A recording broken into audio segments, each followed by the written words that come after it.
Monsieur Quay a la parole. Monsieur le Président, chers collègues, ce rapport nous demande d'adopter l'appel à projet Partenariat européen pour l'innovation en agriculture. Il appelle un certain nombre de remarques et de réserves de la part du groupe Front National. Tout d'abord, nous constatons une fois de plus que pour bénéficier de subventions européennes dont l'ensemble ne représente après tout qu'un retour limité de la contribution de la France à l'Union, puisque nous récupérons globalement 14 milliards sur les 21 que nous versons annuellement à Bruxelles, il faut que la région passe sous les fourches codines des critères imposés par la Commission si elle souhaite soutenir des projets innovants dans l'agriculture. Ensuite, on peut se demander si l'innovation n'est pas le dernier paravent de l'Union européenne pour masquer l'échec de sa politique ultralibérale fondée sur la compétition faussée au sein de l'Europe d'une part et entre l'Europe et les États-Unis d'autre part. Je cite le rapport. L'innovation doit permettre aux agriculteurs de dégager des meilleurs revenus, d'améliorer leurs conditions de travail et de répondre aux demandes de la société sur la protection de l'environnement, sur la qualité et la sécurité des produits. La politique européenne est une véritable fuite en avant. Ce genre de discours qui promet des lendemains qui chantent, nous l'avons entendu combien de fois depuis la création de la PAC en 1957 et sa réforme en 2010. Or, l'agriculture française est en danger mortel, des pertes de revenus et un endettement toujours croissant, entraînant disparition des exploitations, désertification des territoires ruraux, désespoir avec un suicide d'agriculteurs tous les 2 jours. De plus, des projets innovants ne pourront voir le jour que s'ils répondent réellement aux besoins des agriculteurs et des professionnels des filières agricoles. Or, et ce rapport l'indique bien, à l'issue de l'atelier innovation du Forum régional sur l'agriculture, la première préoccupation parmi les 5 identifiés est l'amélioration de la compétitivité. La deuxième, l'amélioration des conditions de travail.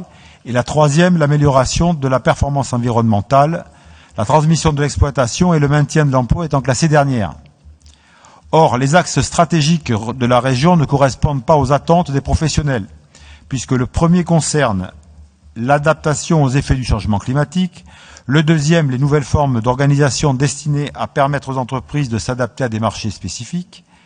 Il faut attendre les 3e et 4e axes, gestion et exploitation des données pour un pilotage plus réactif, et automatisation, mécanisation ou robotisation pour réduire la pénibilité, renforcer l'attractivité et améliorer la rentabilité, pour recouper les préoccupations premières des producteurs. Ce décalage illustre bien la différence de perception entre les chefs d'exploitation et les technostructures européennes, régionales et consulaires. Les entreprises françaises, agricoles, industrielles et artisanales se battent chaque jour pour leur survie. L'entreprise est un organisme vivant dont l'objectif premier est la création de richesse. Et seules les entreprises créent de la richesse. Et elle ne peut survivre que si elle est compétitive et donc rentable. Le bilan dans notre région de la politique agricole commune, en 1970, il y avait 85 000 exploitations dans notre région. Elles ne sont plus que 25 000 aujourd'hui. Nous avons perdu 25% de nos exploitations en 10 ans et le nombre d'UTA, unités de travail annuelles, équivalent au travail d'une personne travaillant à temps plein pendant une année dans une exploitation agricole, est passé dans notre région de 48 000 à 37 500 entre 2000 et 2012. Ces chiffres démontrent bien que l'objectif premier doit être la recherche de la compétitivité qui passe en effet en partie par l'innovation. Cependant, nous ne pourrons toujours créer, inventer, investir si nous sommes, comme c'est de plus en plus le cas, soumis à une concurrence faussée. Cela ne servira à rien, car nos entreprises agricoles disparaîtront et nos efforts dans le cadre de cet appel à projet n'auront servi qu'à nos concurrents, puisque ce partenariat européen pour l'innovation impose, je cite, la mise en réseau et la publication des résultats obtenus et de l'état des connaissances sur les thématiques abordées. Il faut vraiment ne jamais avoir travaillé en entreprise pour ignorer que le secret et le brevet sont les conditions impératives du passage réussi de l'innovation à la production.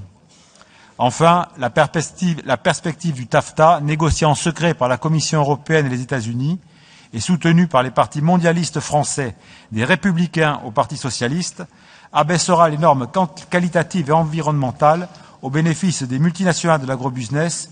L'agriculture française n'y survivra pas. C'est pourquoi, Monsieur le Président, nous nous abstiendrons au cours du vote sur ce rapport. Je vous remercie. Merci, Monsieur Quay.